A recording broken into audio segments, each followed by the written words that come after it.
Okay, so share ko sa inyo to guys, no, kung paano natin guys tanggalin guys yung button dito guys sa flex nito guys, no, na hindi siya madadamage guys.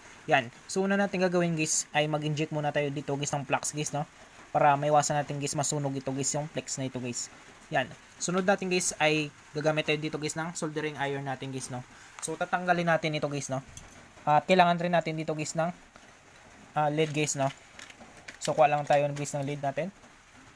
So ayan siya guys, no. So gamit ito guys yung lead nito tsaka yung soldering iron natin nito ay tanggalin natin ito guys, no, na hindi madadamage guys yung flex nito guys. Yan. So simulan natin.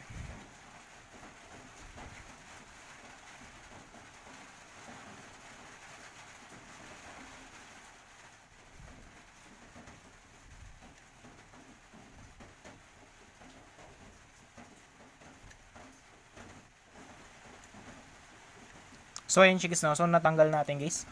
Yan. So hindi siya nasunog guys, no. So makita natin guys. So ilawan natin guys, no.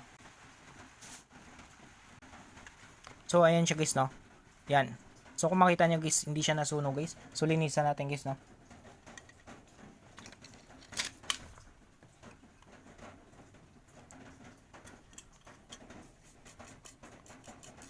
So ayan siya guys, no. So buo pa rin guys yung apat niya guys na linya na ito guys, no.